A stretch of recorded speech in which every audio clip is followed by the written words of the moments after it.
So again.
Kayla, you there?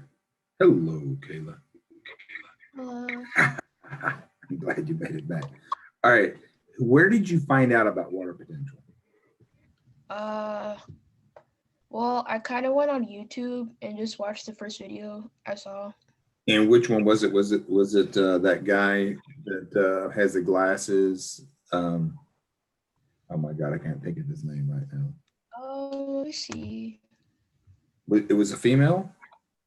Okay, you watched two. The first one was the Amoeba sisters, and then the Uh-huh. second one was a lady, and then the third one was like a guy with glasses. Yeah, the guy with Uh, glasses is probably the one. I didn't watch the whole video for that one, Mr. but Anderson may have been it. yeah. Well, that guy is probably going to give you the best. I don't know what the lady did, but that guy probably had the best overall comprehensive, video for it. If that's if Well, that's he used math. The other one was just like basic information. yeah, you're going to want to apply a little math to it. I can show you some of the math right now. It's really not hard. It's in fact of all the calculations you have to make, and I'm going to teach this to you guys next year in the fall. Okay. All right, so here I'm gonna try to break it down a little bit. So you know how like in diffusion and osmosis, we're always saying water goes from a high to a low concentration. Yes. We're saying the same thing here. That is really what water potential is talking about. They're talking about water potential, the potential for water to move from a high to a low. So they're just formalizing the language. It's just another way of saying the same thing you've been taught your whole life. And you stop me anytime you have a question. Okay, and this will take us 10 minutes probably. So here's the equation. There's two equations for it. There's the overall equation right here. This is the overall equation. So this is overall. And there's a second one that is going to be more specific. So you understand what this little symbol means, water potential, right? Yes. The solute and pressure. Yep, solute and pressure. You're 100% correct, kid. And then so there's a solute potential, and that's where we're going to have to do a little math. Pressure is always going to be given. right? You're gonna know what that is. So that's the physical pressure that's being applied to cells, oil or water in a cell or wherever it is. You know, like a water hose has got pressure. how do you know what the pressure is? Well, I'll show you. If you're dealing with cells and plant cells, pressure always equals one. Okay. So you just know that. That's a given. That's just a given. If it's an open container, it's always going to be zero, which is really helpful because that's probably what you're going to be dealing with is an open container. So it's always going to equal zero, 100% of the time.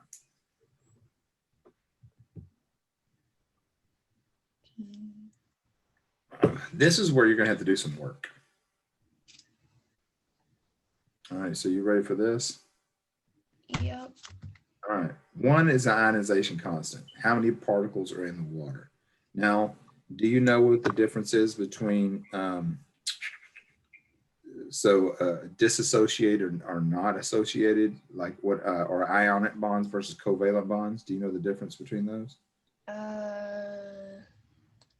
I forgot. So ionic bonds are going to be weak. If you put water with the ionic bond, it breaks down. So you're going to look for a word like, and you're not going to have to do this for a while. Actually, I'm not even going to worry about this because you're not going to have to deal with this. You're not going to worry about any problems. What you need to know is if your compound is going to be, you know, is it covalently bonded or is it ionically bonded? So salt as an example, when you put it into water, it falls apart. It breaks ionic bonds. Ionic bonds are weak. Right. If I put this into water, it's going to become sodium and chlorine. If salt is not dissolved in water, it's one molecule. If I put it in water, it disassociates into two.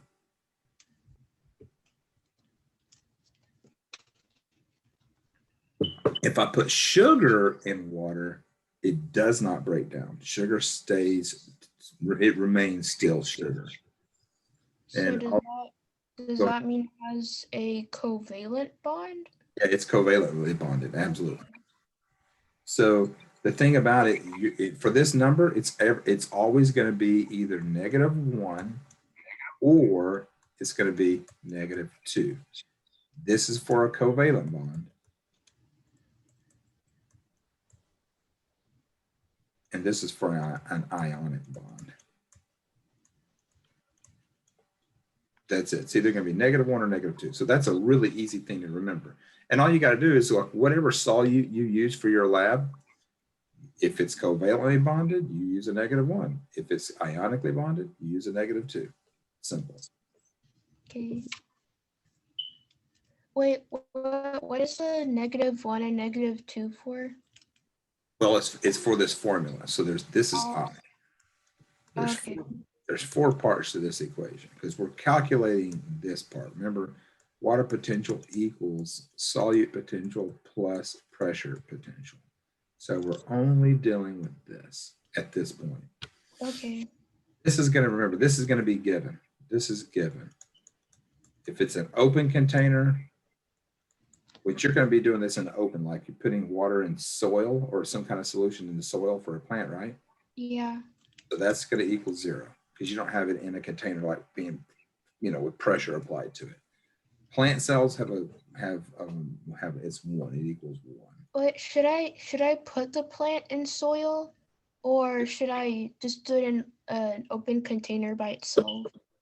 Well, are you going to grow the plant, or are you just going to test and see what happens to the plant? I just want to test and see what happens. It's a good question. Then I'm not really sure. I think maybe having some sort. You got to have some kind of medium for the plant to stand up. So maybe putting it in soil will help. It's still going to be kind of hard because you'll get other compounds in the soil. So you could grow them in water, but you'd have to figure out a way for them to stand up. I'm not sure how you would do that. Well, you know, those pots that you stick tulips on. Maybe I could use that as a stand. Oh, you mean like those little things where you like you I don't know. I don't know what you're talking about actually. It's like it has like needles, plastic needles poking up, and you stick the tulips on top of it so it can stand up straight. Huh, I don't know. Well, that makes sense. I can envision what you're saying, so that wouldn't you could test it that way. Okay. All right. Second is going to be molar concentration. That's going to be up to you. Now, I don't know what you're going to do there. That's going to be a variable that you're going to manipulate. This would probably be your independent. You're going to test varying amounts of a fluid. I mean, excuse me, of a solute, like Sorry, more salt or less salt. can you repeat that the next bullet again? You froze up. I said, this is probably going to be your independent variable because are you testing like adding a solute or taking away a solute, like adding salt and removing salt? Oh, yeah, I can do both. Both what? Adding salt and taking away salt. Yeah, just varying concentrations. And so this is probably going to be where you're going to be making changes, this part of the formula. Okay. This is always going to be the same, no matter what. Don't ever worry about that. This number is always going to be always. That's just like the pressure of the atmosphere, and just like the normal pressure that we're under right now. Okay. And these units aren't that important either. Don't worry about those units. Now, temperature is something that you're going to have to keep constant in your experiment. This would be your constant. This would have to be one of those controlled variables because this can influence it too. So this will be one of your controlled variables. Or you could keep this constant and use temperature as your control variable. You could do that too, either way. Um, so like in the experiment, would it be proper to use like varying temperatures, or can it all just be room temperature? If you use room temperature, you need to know what that room temperature is. Like actually look it up and say, oh, it's however many degrees Celsius. Use Celsius. Oh, okay. You just need to know what that temperature is. All right. Obviously, if I add solutes, that's going to lower water potential because that's going to decrease the amount of water in that given area. So if you add solutes, you're decreasing water potential. Because Okay. remember, whatever this number is, it's always going to be a negative number. So if you add, you know, some sort of concentration, this is still going to be a negative number. So any increasing any of these numbers is going to decrease the number overall because it's a negative number.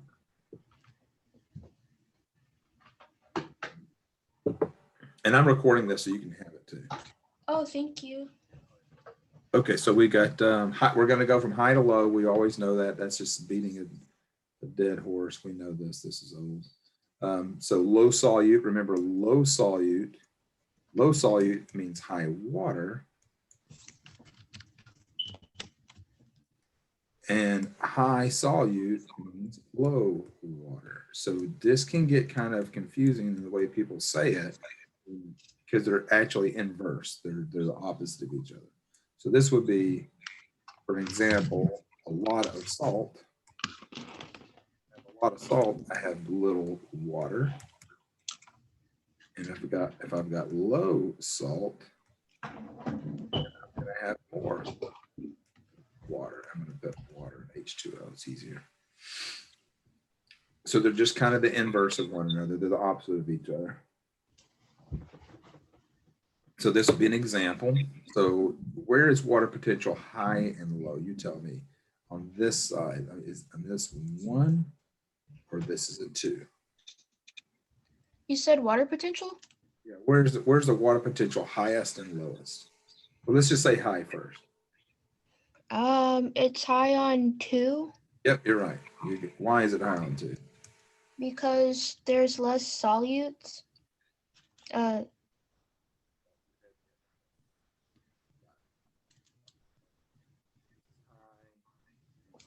Wait, hold on. Sorry, I can't hear you. Oh, you can't? Oh, I hear you now. The audio keeps going down and up. Could you I please repeat would, that? yeah, I said you are a smart kid. You nailed it. That's exactly right. There are low solutes, so there's high water.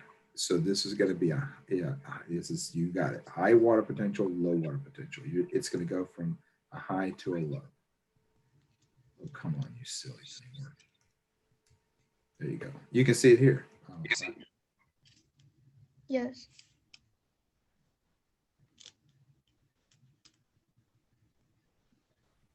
All right, so let's try this. So which one do you see is being has a lower water potential?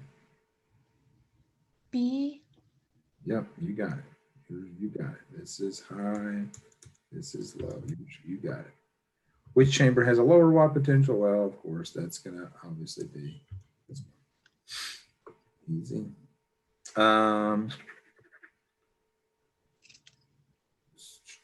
Which direction is osmosis going to occur? Is it going to go from A to B or B to A?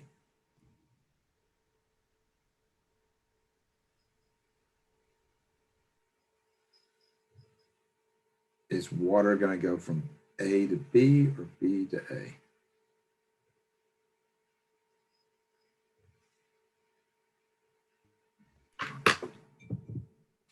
Oh, what did you say? Is water going to go from A to B or B to A? Um, A to B. Correct, ma'am. It is going to go from A to B. So the last question, if one chamber has a water potential of negative 2,000 and the other has a negative, and these are pascals, kilopascals, which chamber has a higher water potential? Um,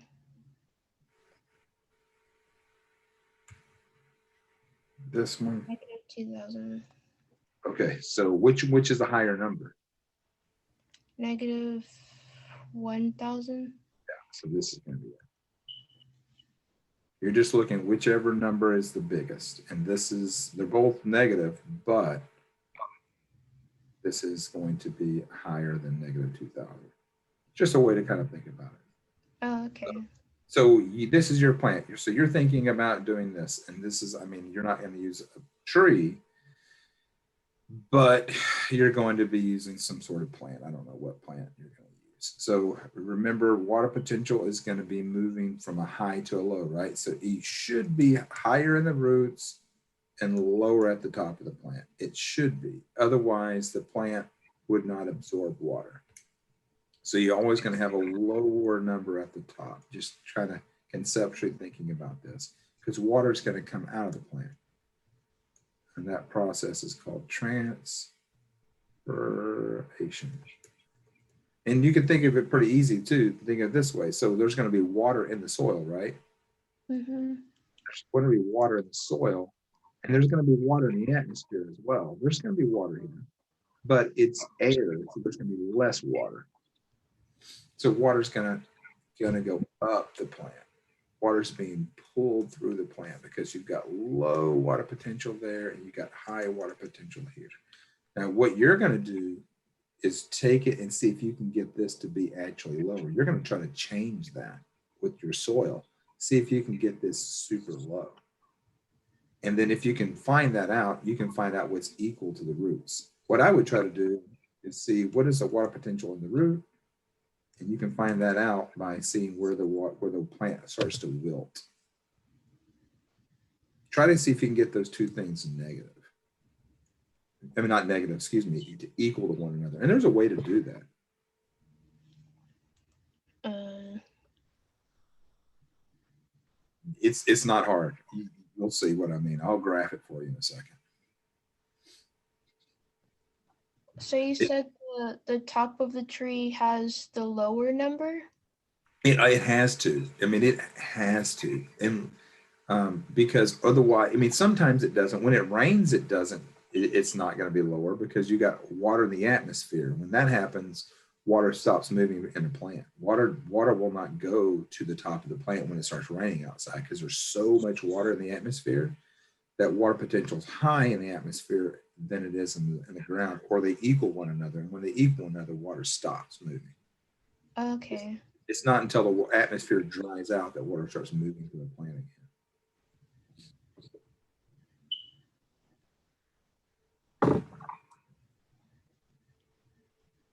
Just ask me any questions you want.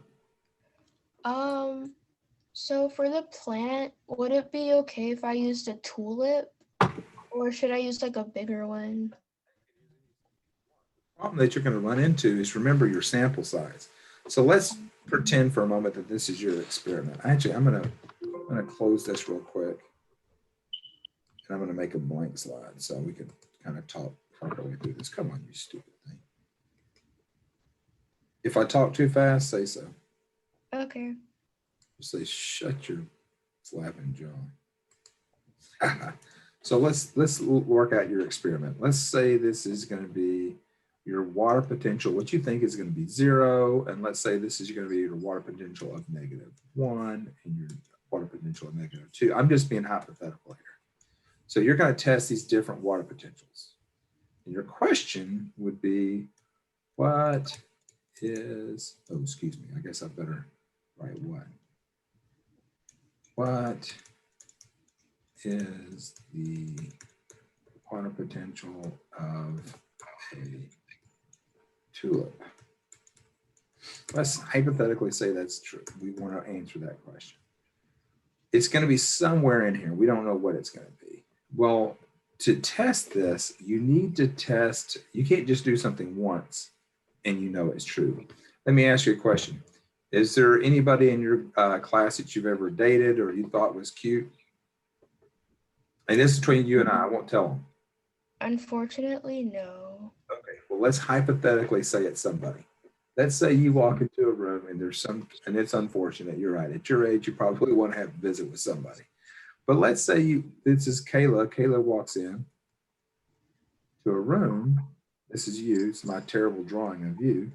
You walk into a room and you see somebody and they're looking back at you. Right? And they're looking back at you and you think, oh my God, me and more. They're looking at me. Now, let's say that happens one time. And are you going to go on that and be like, oh, they like me? Is that enough information for you? No. Nope. So what you would do is you want to do that the second, third, and fourth, and fifth. You want to get a lot more information, because if you walk up to them and say, hey, what's going on? And you might get embarrassed, right? If they're like, oh, nothing's going on. I'm not looking at you. Because what if there's somebody behind you that they're actually looking at, right? Maybe there's somebody behind you that they're more interested in. And that you got what we call a false positive, right? That you thought they were looking at you, and what they were really looking at was the person behind you. So we have to do multiple trials. So we have to have multiple trials for this to know, because we don't want to take it. We don't have enough clout just to walk up and say, hey, what's up? I know you're looking at me. So you want to have multiple reasons to go up and talk to that person, especially because you're pretty shy, right? Yeah. Okay, so for each one of these, you're going to need 20 tulips. Oh my God. Now that can be expensive. So that's 20 times 1, 2, 3, 4, 4. That's 80 tulips. How much are tulips? I don't know. Either. I have no idea. I have no idea. So maybe you want to use tulips, maybe you don't. I don't know. You'll have to find a plant that's cheap. I'd use a plant that was cheap. Like celery? You could do it. You know what? That's a good point. You could use celery. Celery's probably pretty cheap. Yeah, celery would work. You could definitely use celery. Now, what you have to know is this: where, if I need to know what the water potential is, how would you know? Because you can't. I'm going to erase this really quick.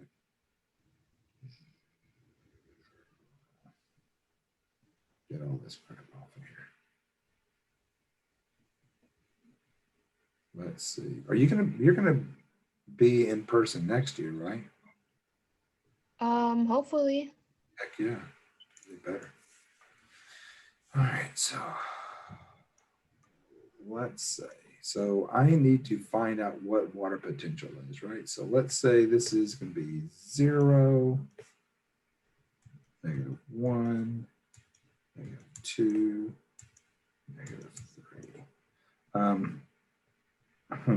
And I've got to figure out what's going to be on this axis. I could use mass. You could use mass. So you could take the mass of the celery, Mm-hmm. and then you would apply the solution to it and then take the mass afterwards. What you're looking for is that masses stay the same. So let's say on this, we're going to say this is 0, and this is going to be 100%, and this is going to be -100%. So mass, and we're going to measure mass in percent change. I was going to say percentage. I was going to say, let me put this. Do you know how to calculate percent change? That's another thing I forgot, but I can probably figure out. Just not now, unless it's explained to me. I can explain it to you. So percentage. Okay. In fact, let's just do it. What do you weigh? 118. Let's say in COVID, did you gain any weight or lose any weight during COVID? I lost weight, Yeah. but I gained it back. Okay. So what was your what? Okay, you weigh 118. What when you lost weight? What was your weight? 109. Okay, so 109. Let's consider that. I'm going to give you the formula. It's initial minus final divided by initial times 100. That's the formula. This is supposed to be. And I'm putting the multiplication symbol for this. Let me put that again. Times 100. So what did you, so you weighed 118 and now you've gained it all back, but you weighed 118 before? Yes. Okay. So what is this number? 118 minus 109. What is that number? 9. 9 divided by 118. Remember, this is initial minus final. This is what you ended up weighing, and you're dividing it by 118. What is that number? 0.07. Okay, times 0.07 times Wait, 100. would I round that up? Because it's 0.076. Would it be 0.08, or would I just keep it at 0.07? Let's just make it 0.08. So this is a negative number, right? So you had a decrease of 8%. So in this case, you probably were right about there. You lost about 8% of your mass. So what I would be looking for is, when I did this, is I'm looking for where this is going to equal 0, right? So let's say you put pure water in there. You're going to give these is all water potential on this axis. So if you give these tulips different water, what would you expect the plants to gain or lose if you gave them pure water?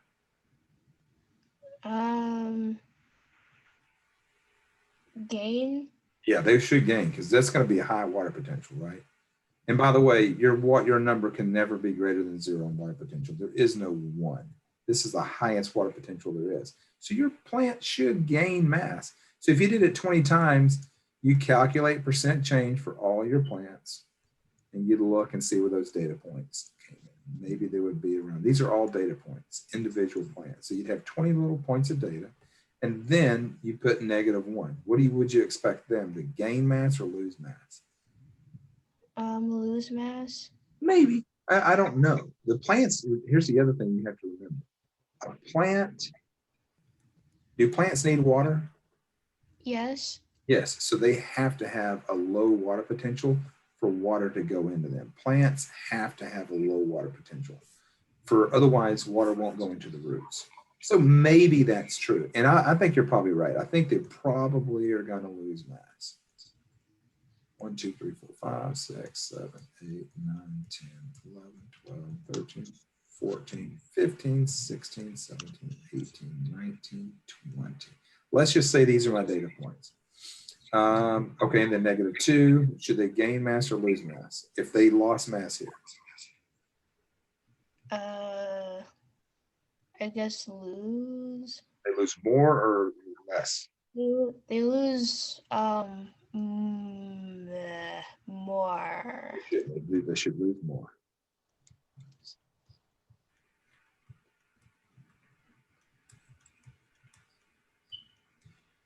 These are all your data points. And then obviously these are going to lose even more. And these are going to be all my little data points. So then you would calculate the average. So the average is right about here. And I'll put that, let's say that's the average. This is your standard error, standard deviation. This is your average of those numbers. And so you can see that, yes. Now, what you would look for is this. Your question is, what is the water potential? This is the water potential of a tulip, wherever that intercept is at 0, where they don't change mass. Now, you're going to have to make some inferences there. You don't know. You don't know that. You would have to infer that it's right here, which that would probably be a negative what? What do you think that would be? Looking at my x-axis. Point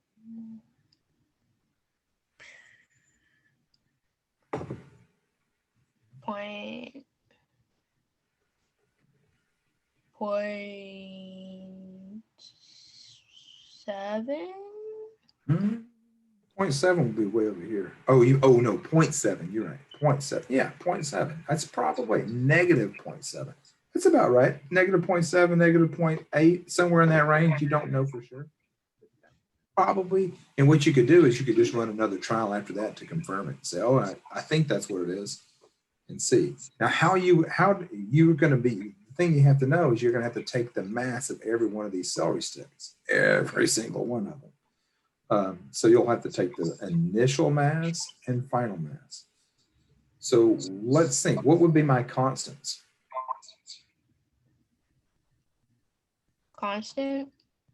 Constants are control variables, things that you keep the same in your experiment. The temperature.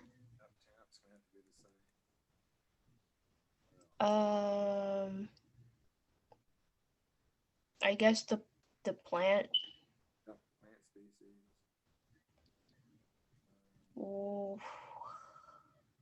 Water. Yeah, the water for sure, because you're assuming that the water, I would use distilled water. That's pure water. So I would use distilled water because there's no solutes in distilled water. None, 0. Okay. That's probably enough for right now, just to kind of get your head wrapped around it. You need 4, see if you can figure out another one. Let's do a little practice problem, and you have a question about what we've already done. Before we go forward, I'm sorry, I kind of missed the big picture. So those little dots, they're the celery, right? Yep, that's the change in mass of your celery. So every time you run a trial, you'll take let me draw it here. Let's say this is your celery stick. This is my celery stick. I'm going to put it on a scale, and I'm going to take the mass of it. And let's say the mass of that is 2.2 grams. Excellent. So you'll write that number down, 2.2. That's my initial mass. And then, you also need to know time. So time has to be a constant when you run these trials, right? Oh, yeah. So we need to keep time. How long do you think you might do each trial? Maybe like 5 minutes. Yeah, good. 5 minutes. So after 5 minutes, you have a timer, pull it out, and you'd expect on most of the time to lose mass. So the next time it's going to be 2.1 grams. That's your final mass. And then you'll make your calculation. And then that calculation, every one of those calculations is going to come out on a graph like this. So every time it goes down, is that like the next trial or? Oh yeah, this is 20 trials with this group, 20 Mhm. trials with this group, 20 trials with this group, 20 trials with this group. So like, how is the mass getting lower? Well, water's flowing out of it. You're putting them in your, every time you apply in this case, the water's going out of the plant. So if I put my celery, I'm going to erase this up here now. So let's say you've got the celery in a beaker. This is my celery. And there's water in here. Let's say there's water in here in this beaker. And this water, you've added some salt. So let's say this is my -1 water potential. And this is the unknown. You don't know what the water potential is in this plant. But if water flows out of the celery, it's going to lose mass. That's how it's going to smell. Okay, so like the whole time I'm just using the same celery. You'll have to have a different piece of celery every time. Sorry, could you repeat that? Yeah, you'll have to have a different piece of celery every time. Okay. So this is going to take a long time. So as you remember, this is taking 5 minutes per trial, right? And you got Yeah. 8. So what is 5 times 80? 85. 5 times 80? Huh? 5 times 80? Oh, sorry, 400. Exactly, 400. So if that's 400 minutes. 400 minutes divided by 60 is how many hours? Could you repeat that? Well, this is how many total minutes, right? 400. Let's get this down into hours. So 400 divided by 60 is how many hours? 6. Approximately. It's going to be about that should be about 6.4. So I'd say it would take about 6.5 hours just to actually do this. That takes time,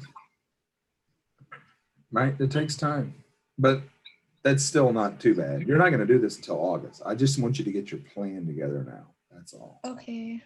We'll do this in August. And it also takes time to take the mass of it and things like that. So it'll take longer. This is 6.4 if you're just doing nothing but letting them sit in water. Okay. Okay. Let's do a little practice problem. Do you have your formula?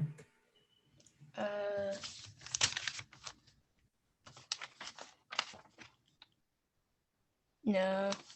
Is this? You parse the formula. Oh, that formula.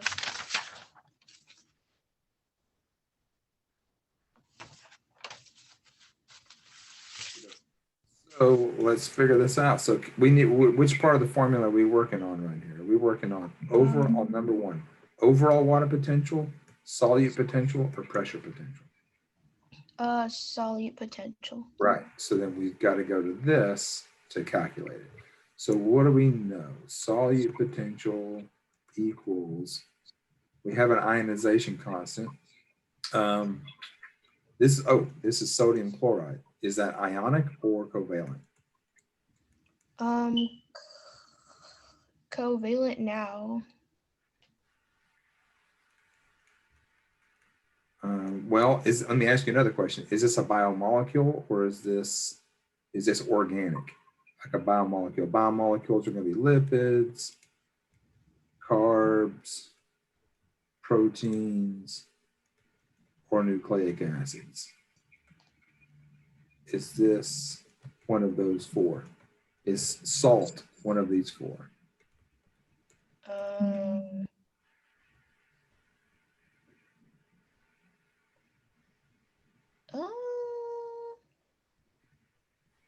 No. No. I mean, all of these have carbon, hydrogen, and oxygen in there. I don't see any carbon. I don't see any oxygen.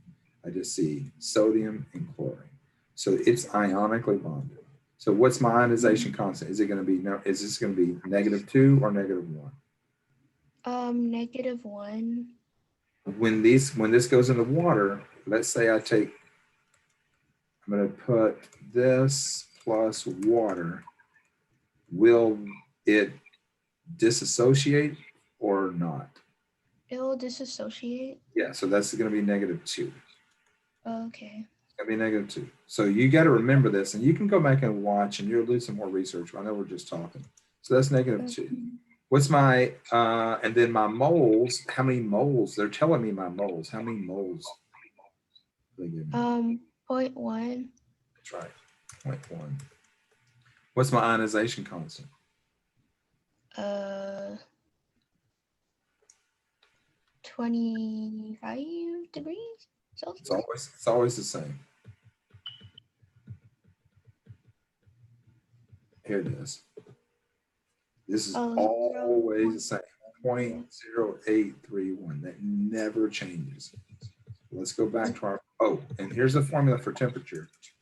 It's 273 Kelvin plus whatever they're going to give me in Celsius. I don't know what that's going to be. I don't remember what they put on there. Okay. But you'll have to keep a record of this when you're doing this. Thankfully, you only have to do it once. 0.083. And then what's my temperature? 25 degrees. So I go 273 plus 25. So let's do that. 273 plus 25. What's that number? 298. You got it. You're a math. You said your math. You weren't sure you could use a calculator. Kid, you can add in your head. There's so many kids that can't do that in your class. Jesus, you're fine. I think you and I are probably equivalent in math. So let's do the calculate this. I don't know. Oh, I don't have my phone with me. I don't have a calculator. This is where I you got. I can break my hold on. So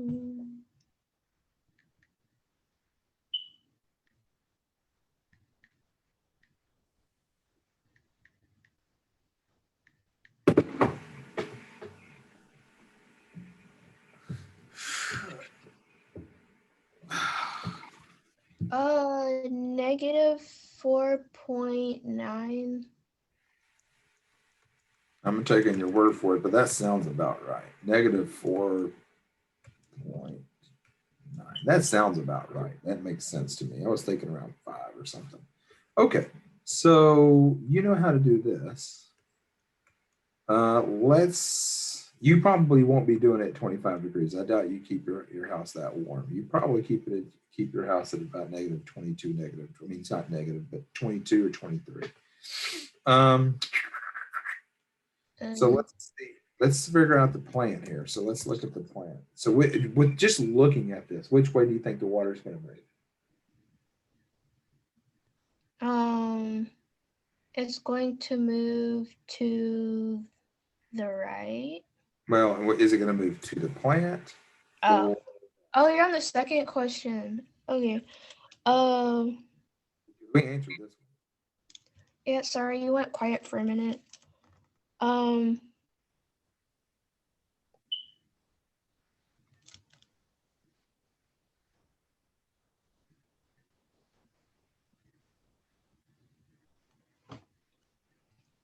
mm,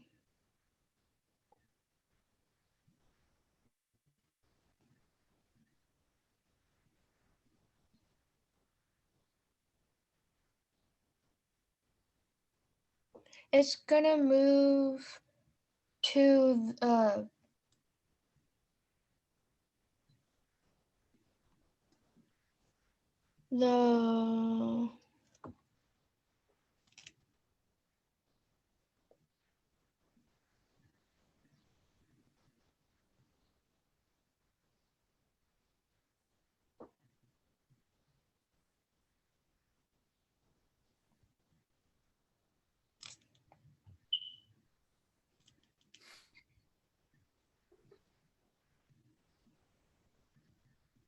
This is, you don't have to calculate anything. I'm just seeing if you conceptually get this.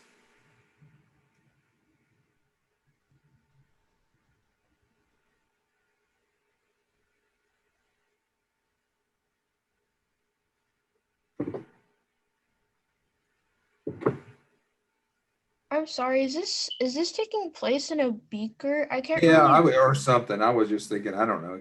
That's what I was saying. Maybe it's a beaker. Maybe it's your little stand that you put the tulip in. I don't know. It's taking the place in something. I just like to put beaker up here to assume it's in a beaker. It's in a solution. There's a solution in something. So is it we could take beaker off and I could put solution. Okay. Do that. Solution. So let's put my, do we assume that that's going to be the same temperature? Yes. I would, because it's a plant cell in a beaker or in a solution. So if the solution is the temperature, then the plant's going to have the same temperature. So let's just say temp's the same. Temp is going to be the same.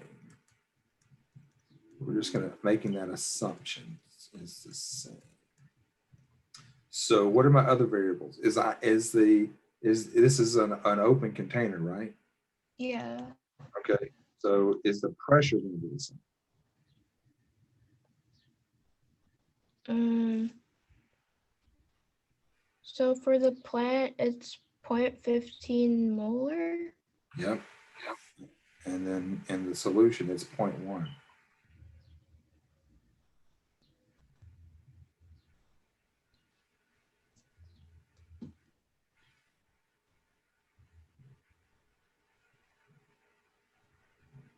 Which one we give you the lower number? We have two things we can calculate here. We've got solute potential for the plant. Let's put this, well, maybe we'll look at it this way. So this is my solution.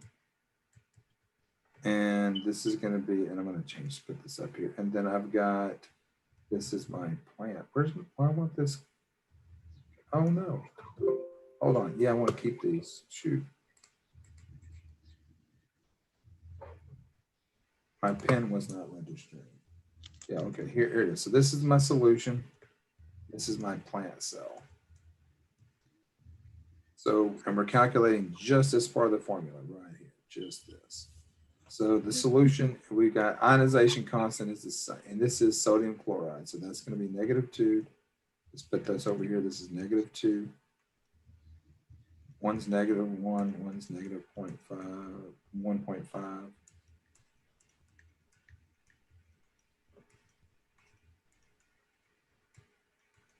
A temperature is going to be the same. It doesn't give us a temperature, but we're assuming that's going to be the same. So let's just say that's going to be 298 again. This is going to be 298. Without calculating it, which way is the water going to move? Which is going to be the lower number? The plant. Oh, I messed this up. You're right. It's the plant. I got these two things confused. Yeah, the plant's going to have the lower number. Come on, eraser work. I want this eraser. You see my eraser not working? Yeah, it's not working. It isn't. It sucks. So let's just put plant. You're right. That's it. The plant has more moles, therefore it will have a lower potential. So now that I think I've explained water potential, let's go and take a look at, for a moment, the document that we have for your proposal. All right, I'm going to stop sharing.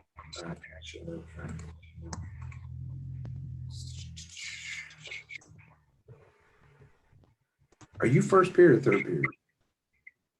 First period. You're first? You're first? Yes. Okay. All right, so here's your document. Is there anything on this document that you don't understand? This is where you're going to write out your proposal.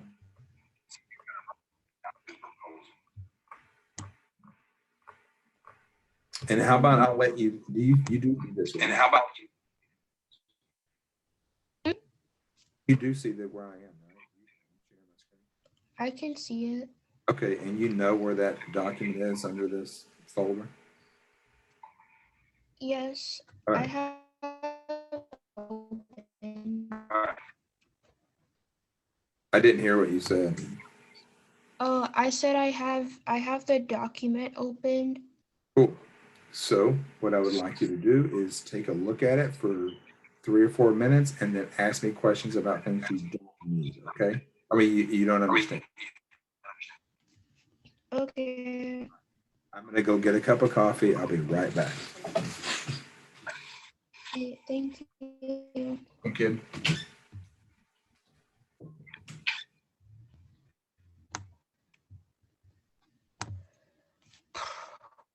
Okay, let's see.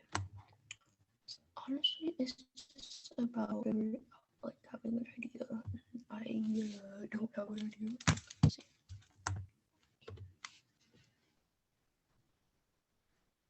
So the independent variable would be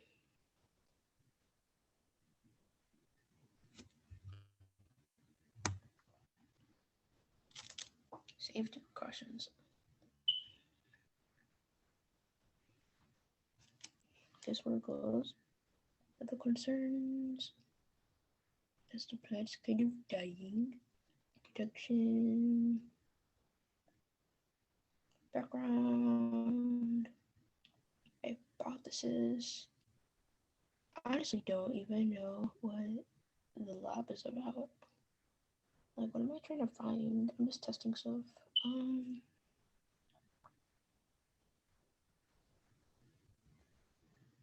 I guess like how the plant will react in a higher concentration of solute and a lower concentration of solute.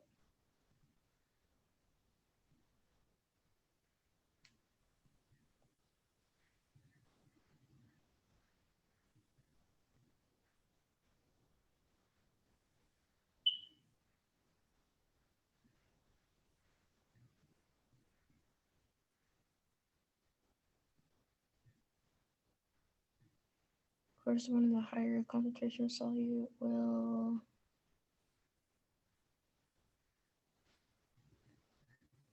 I don't know. Will shrivel, I guess. Dependent variable. What would be my independent variable?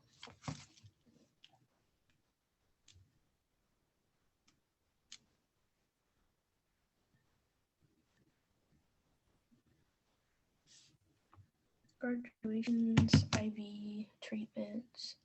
That'd just be like degrees. What else? Like centimeters, I guess. How much is a beaker? How does a beaker look like?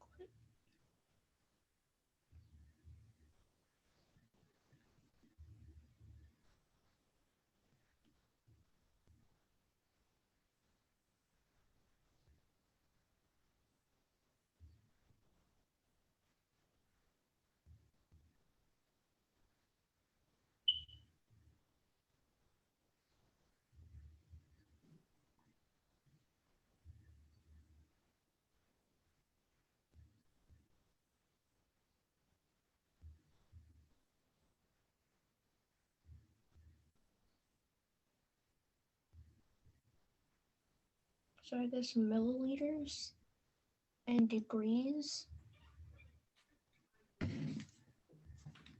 All right. I'm back, weirdo. What you got? So for the graduation and treatment, Yeah. that one, is it just the units you're using for your experiment? Yeah, it's going to be like if you went from a water potential of 0 to -1, -2, -3, you're graduating down. Graduations are just increments. What did you say? Water what? Well, if water potential is your independent variable, then you're going to then yeah, it would be the different water potentials you test. So like you guys, I think you said we looked at 0, -1, -2, -3. That's your graduations. Like you graduate to the other grade, you're going up. That's what that is. Okay. And so would it also be like your measurements in the beaker and What do the you temperature? Well, Or Your temperature is probably going to be your controls. Oh, okay. Unless you kept your molar concentration the same and you change the temperature, which you could do that too. Um, maybe not. It's up to you. It'd be harder to control the temperature than it would. I mean, it's easier to control the temperature than it is the molar concentration. So I think I'd keep temperature in control. Yeah. And so I guess the amount of water, would that be also the controlled? Yeah, the amount of solution that you're using, yeah, absolutely. That would be a control variable. Okay.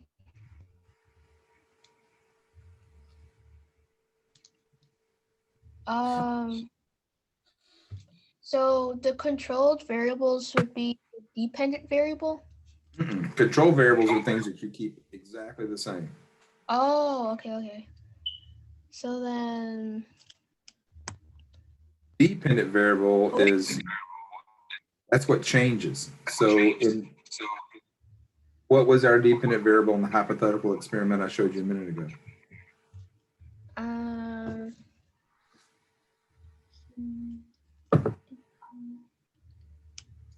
the uh,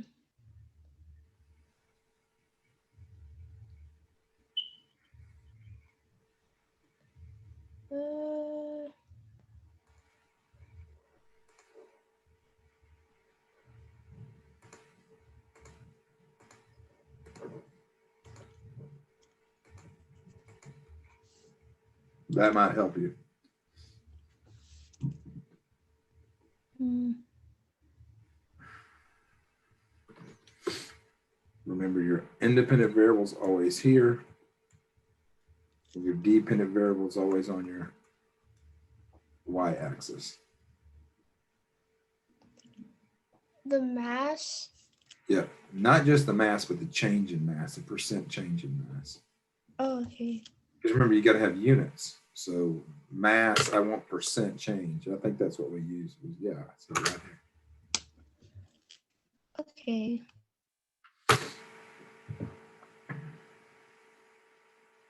Do you have a partner or somebody you're going to work with?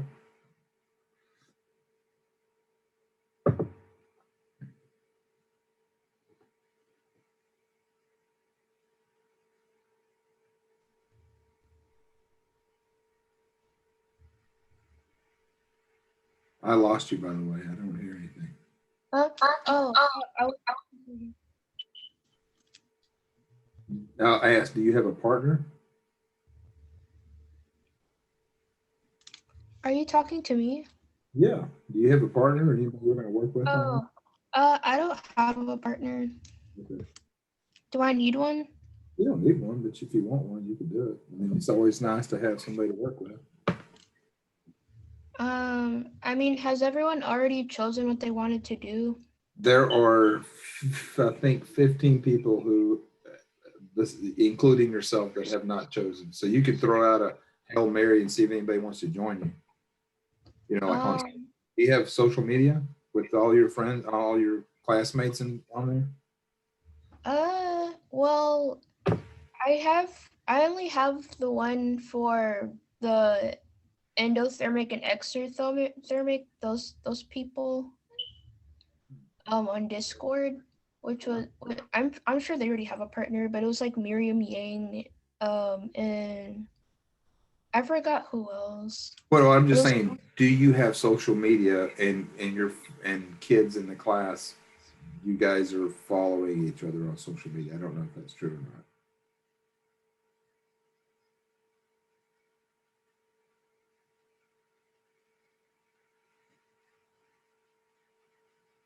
Like, do you have Instagram or Twitter or anything like that?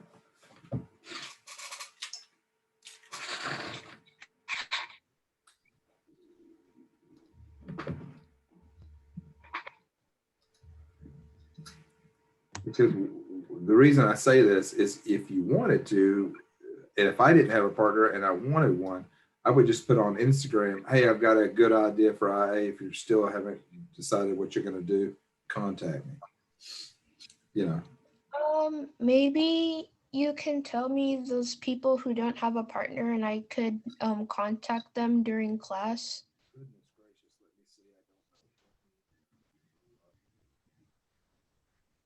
let me see. Let's see who does not have a partner. Cuenca doesn't have a partner. Amirani. Brianna Landry, I don't think has a partner. Caleb Williams doesn't have a partner.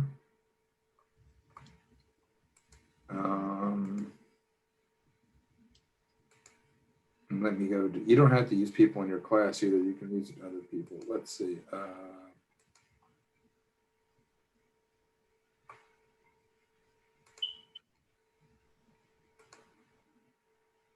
Precious.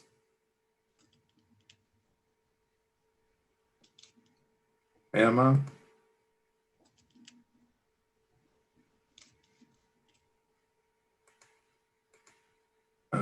Joseph Morrison.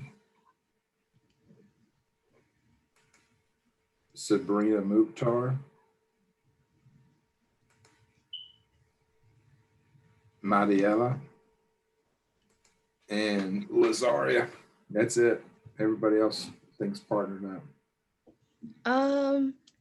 I think I know Amarani, but I don't have her social media.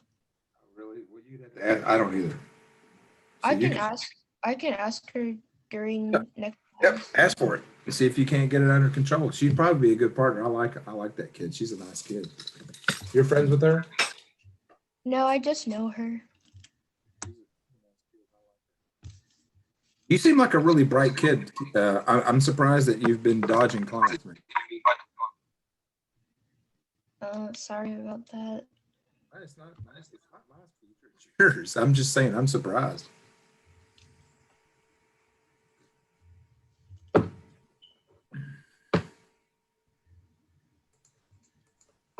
I'm gonna stop recording at this point.